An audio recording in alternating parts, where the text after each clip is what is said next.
and you can go and use the bathrooms there because you've got property where you're coming from. By property, I mean a home, whether it's you own it or whether you've got a tenancy in it. And so therefore, from that standpoint, you can use whatever is downtown because it's there functioning, organized by the city, the authorities, to provide a sort of a social context of how we live. But if you're homeless and you don't have any property, that's when you become a threat because you have nowhere to go. So in other words, you defecate behind a building and then the community demonizes you, homeless people, in terms of the fact that, oh look, they're defecating here. Well, where are they supposed to defecate? We all know because we've got property what we to do. We can defecate at or in our homes or wherever it is when the bathrooms are open. Everything's worked out, in my view, according to the notion of every sort of anchored space of property. Whereas if you're homeless now, you don't have that, and so therefore you're sort of a persona non grata from that standpoint. And then with what I saw with the national figures.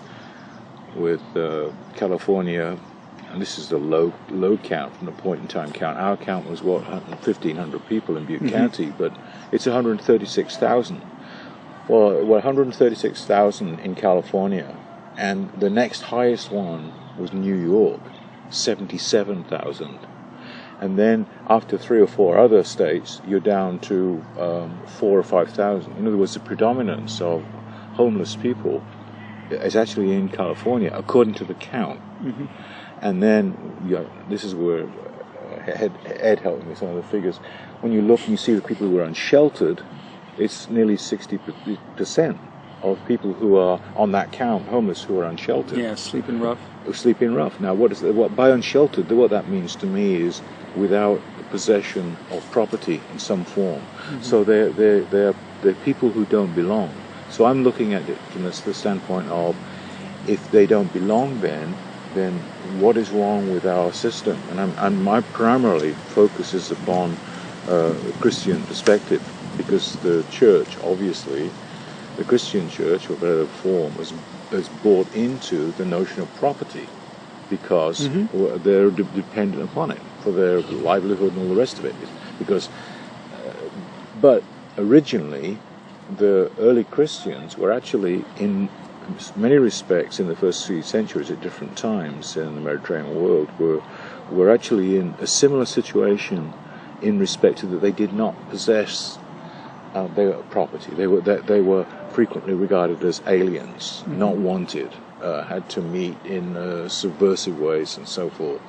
And so, therefore, one of my goals in writing this is to actually connect that experience of Christianity in the first 3 centuries with an ability to be able for Christians, because I'm writing a Christian a paper to Christian academics, is to connect then the elements of what it means for us to be Christians living in this community that we live in now, but to behave in a way that's not commensurate with the way that the rest of the community behaves in respect to the sanctioning or the sacredness, so to speak, of public property.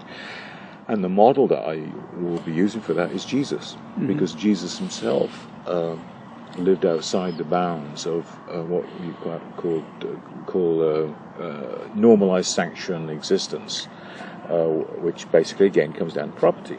It's quite ironic in a way that Jesus is a model for all these, whatever it is, X number of millions and millions of Christians, especially in the Western world, and yet in so many respects his lifestyle was much of an anathema, or excuse me, that's the wrong word, was at variance, to say the least.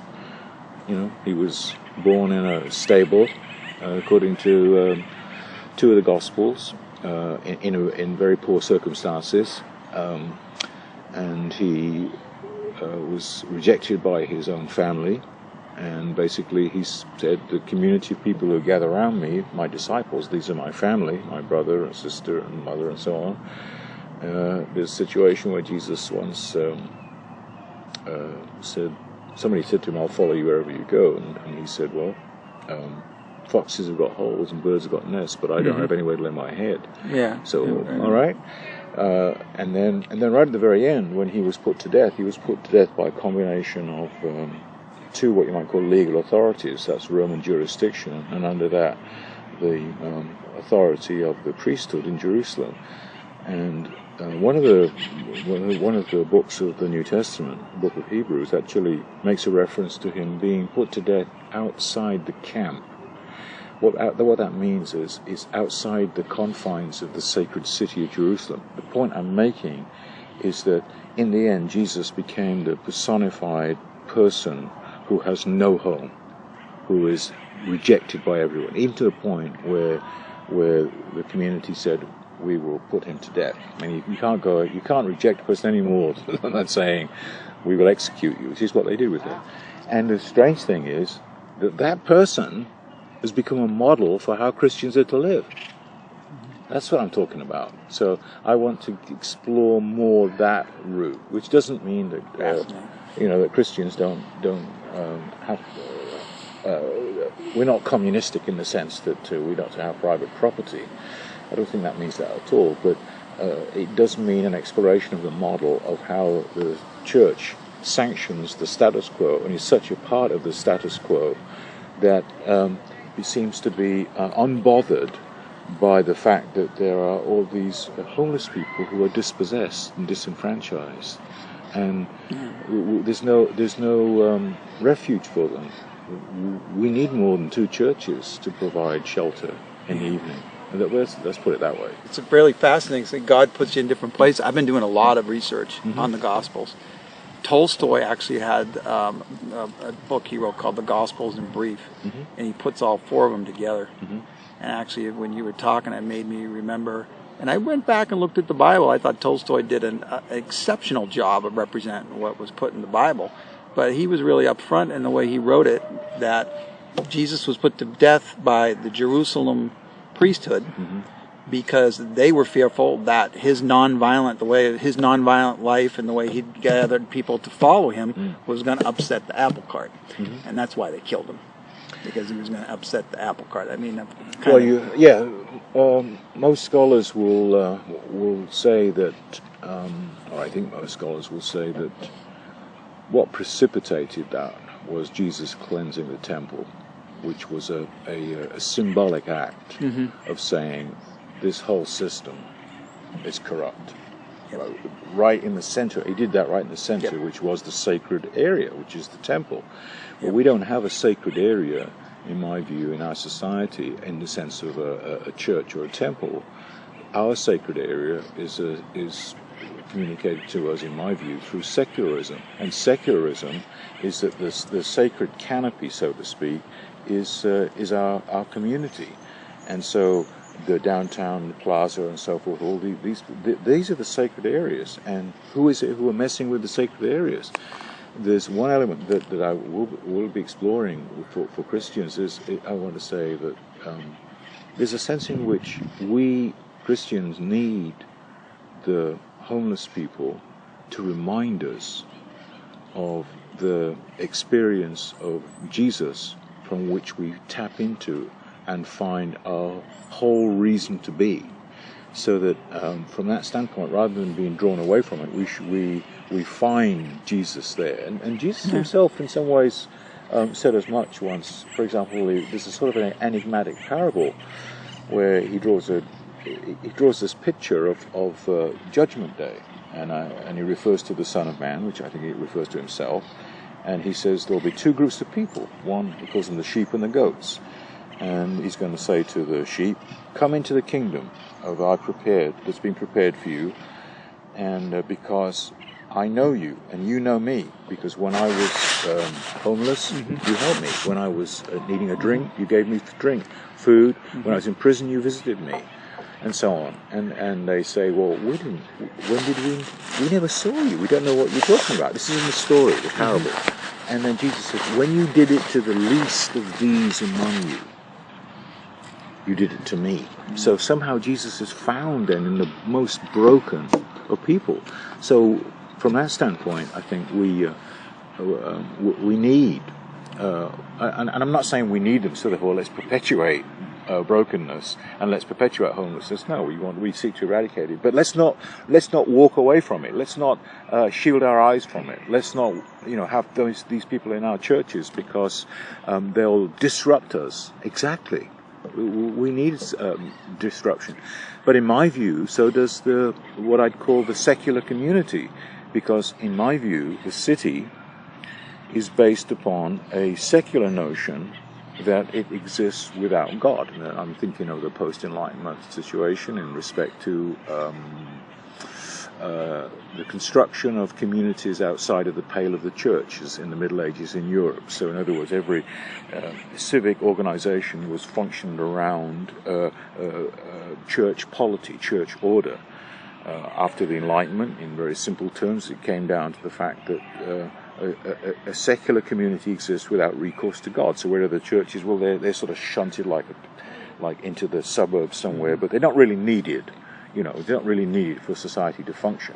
So, in other words, and then what is it that the homeless do that threatens the secular community? In my view as a Christian, because I believe in God through Jesus Christ, one of the threats of the homeless community to the security that's found in the secular community, the city, with its credit cards and its banks and its jobs, and it's street after street. You go to Los Angeles or wherever, you just keep traveling around the street. This community is there, and that is security, that is safety. And so when somebody comes along who's homeless, who doesn't fit into that system, they remind us of the fact that our whole existence is insecure. And that this fabric of certainty that we've got around us in the city is a fabric. We all know we're going to lose it in the end anyway, because we're going to die without recourse of funds and family and friends and city, and who cares what movies we've been to and how much money we've got in the bank. But we want to put that off as long as possible. So don't forget, what I'm doing is I'm writing to a Christian audience. Yeah. Is I'm saying then that I think you might say that unbelievers, in a sense, are also afraid of recognizing the insecurity of life which a homeless person testifies to.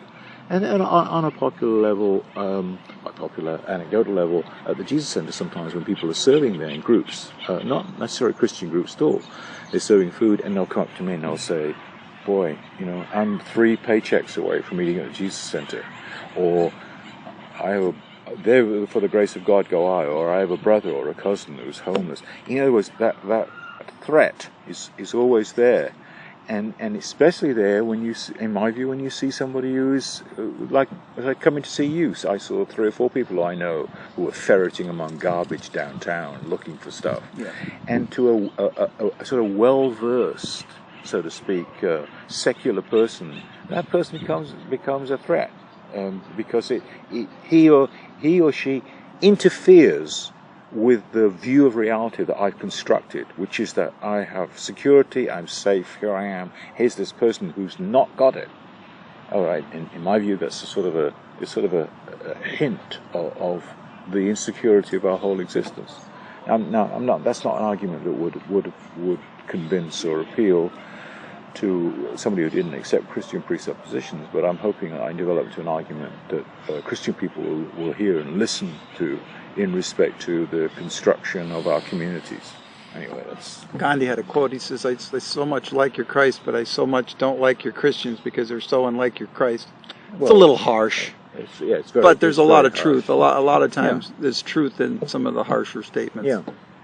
I actually was telling Double D, because I've been blessed to do this, because I've actually walked the walk, and I don't have any, I'm Mr. Pro Bono, so I have no levers or pushes or any puppet strings, and I really, really like that. So it gives me a way to kind of get involved that other people might not, that are secure. Because I'm fortunate. I live in Section 8 housing through HUD-VASH to the VA, because I was a vet. I don't pay anything. So I just spent the last $7 I had helping some homeless people. Why? Well, I've really been relieved of that burden of having to worry about physically paying bills. But I told Double D, I said, I'd much rather spend my time with a poor person because they're much more honest, they're much more upfront, they're much more genuine. They're just genuine people. When you talk to people that are poor, they just tell it like it is. And I think actually the Christian community is missing something, not connect. They're missing God. They're missing the word of Jesus, not connecting with poor people. And they're missing, and I think they tie into your fear thing. I think they've got this perception that I think the secular society has kind of pushed on them about, what to fear and how to view these people. And a lot of times people get stuck in that rut. They don't want to change those blinders. Boy, if you start sitting in that plaza, your blinders will get changed. And they're horribly miscast. Homeless people are just tremendous. It's the most grievous thing I've witnessed as a person. When I started this walk 2 years ago, Bill, I came from the third richest county, and I live in the third poorest in California, Placer County. I had some perceptions. Many of them have held true, but many of them haven't. And the one that I really didn't have a perception or not is two things that really have shocked me, is how serious the problem is and how much of lack of effort and resources that there are there, and how much these people are miscast. One of the key words is the idea of hospitality, the very word itself, which has sort of changed in its meaning. Today it means something like providing entertainment for people. So the hospitality industry is you provide baristas and so forth in respect to situations where people go out and they have coffee and they have a nice environment and so on. But for Christians, the word in its root meaning in the New Testament is basically a compound word of a Greek word, which I'll say, which you can actually work out its meaning, philoxenia, comprised of philos, love of, Philadelphia, brotherly love, and xenia, xenos, xenophobic, foreigners, strangers. It actually means, it's a compound, it means love of strangers. So Christians in the early church were encouraged to practice hospitality, which then literally is what I'm saying is the love of strangers. And they became that way because they were strangers themselves, aliens, who had been accepted by God, and at the same time then knew how to accept others who were strangers themselves. And of course for the first 3 centuries, until Christianity became what you might call the legal religion under Constantine, Christians were the sort of unregistered aliens, if I can say that, because I'm a registered alien in the United States. Yeah, that's my... And so, therefore, I call Christians, and especially myself, to the notion of the love of strangers, that we deal with the people whom Jesus Christ was drawn towards, which is anyone who is broken, anyone who is in need of a home, of a house, of sustenance, of a need for rehabilitation. Today I was with a man and I bought him lunch at McDonald's on a simple gesture where I've only known this man 4 times, and I've known him on the basis of the fact that each time I've seen him he was drunk, and so I just noticed when he was talking to me that he was sounding a bit different, and I made a reference gently saying, it's unusual the way you're talking to me, and he says, well, I'm 4 days clean. And in comparison to 9 years ago, where I would have just dismissed that in my heart, thought, well, that's nothing, I looked at him and I said, well, let's celebrate that, because 4 days can become 4 weeks, can become 4 months, can become 4 years, etc., etc., because I've seen it and experienced it many, many times with people who come up to me with a little coin and celebrating and saying, this is my AA coin, etc. And so I bought him lunch at McDonald's. He's a homeless man, and he's got 4 days, and I pray for him, because I think that that's what we're called to do, is 4 days, okay, it may be that tomorrow he's out on the street again, living to use his words, the fool's life of being full of alcohol, and it's already destroyed his life. The fact that he's living somewhere near Lowe's, in an incognito relation, in an incognito situation. In other words, he doesn't want anybody to know where he is. But 4 days, well, that to me is I'm a Christian. I'm drawn to that. I'm not naive. I work at the Jesus Center. In other words, what could happen? But I know that person can take it from there and become what I think that he wants to be deep down in himself, certainly what God wants him to be, and what I want him to see him be. So all I'm saying is, I think we Christians should be drawn to help people in whatever broken situation it is. It may be, it doesn't necessarily have to be with homeless people. People all around us are all in need in respect to that. Absolutely. So, you know. The only thing I could add to that is it is so devastatingly difficult. It's a multiplier. I don't know on what the Richter scale. If you're homeless and trying to stay clean and sober, it's damn near impossible. You know, which is one thing that I think is great that the church is considering opening up their doors, because it's going to be a hell of a lot easier for that guy to stay 4 days clean and sober if he was going over to Trinity Methodist tonight and get some love and fellowship and a hot meal, than figuring out which bridge he's going to sit at and how he's not going to take that bottle when it's passed to him. It's very difficult. That's right. And I think we're just kind of like cast these people out. Let's now just talk just the last couple of minutes. Yeah, you got 10 minutes. In a different way. Is that the danger of what we're talking about is that we idolize, so to speak, the homeless people, and we make them our center of existence. Oh, we must help them, and so on. Now, having said that, the difficulty that I found is that there are very few worthy poor. Now, by worthy poor, traditionally in the New Testament, the worthy poor would be widows who have no orphans, kids, illness, strangers, the worthy poor. Most of the people that I come across, in many respects, have, through their own activity, created the situation that they're in, and they want to push that upon me as if it's my responsibility to help them. All right, it's my responsibility in the sense of I am my brother's keeper, but the difficulty comes, and this is where I haven't got answers on this at this point, is that it's a two-way street. How do you help those people? And that's where it's very difficult, because there's a sense in which they are worthy in the sense that they are human beings and need help to get to the next stage. But there are reasons of why they are like they are. Some people have got a self-destruct button within them, in a sense, and it just goes. And I have no recourse to that other than on a daily basis to seek to help. But at the same time, if he's a good example, because he at the moment is banned from the Jesus Center for a week, because in the dining room where we have women and children who are trying to cope, people have lost their jobs and they're there, and he's effing and cursing because of something that's happened in his life. He's not respecting who we are. He's probably doing meth too. Yeah, well, that's another thing. When I'm doing street pastors, one time on a Saturday night, who did I come across with? A group of guys who were all using some form of dope. This is at 1 a.m. So it's not I don't want to do a sort of Marxist version of the poor where they sort of glorify them, because that's not the case. So what I want to do is on an individual, I help them on an individual basis, and then I see what happens. I got one guy who 10 years ago, on my first week at the Jesus Center, the reason I remember him 10 years ago was because I broke up my first fight between him and another guy. Mm-hmm. And then I didn't see him for 5 years. He was in prison, and he came out, saw him a little bit, and he was in prison again.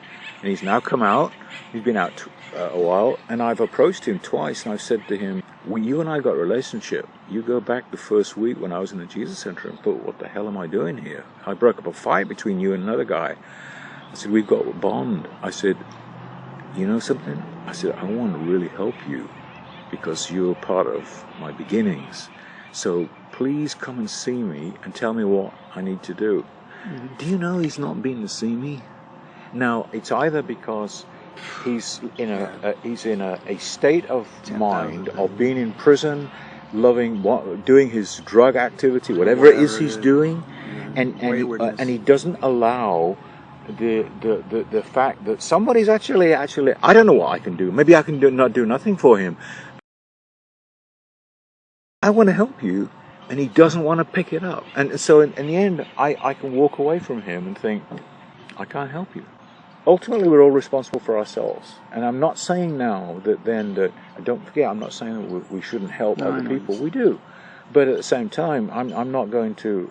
Well, let me put it in a different way now. And this is one of the difficulties. The difficulty is how we as human beings help to be what their deep selves, or no, maybe not even that, what we think, or what I think God wants them to be.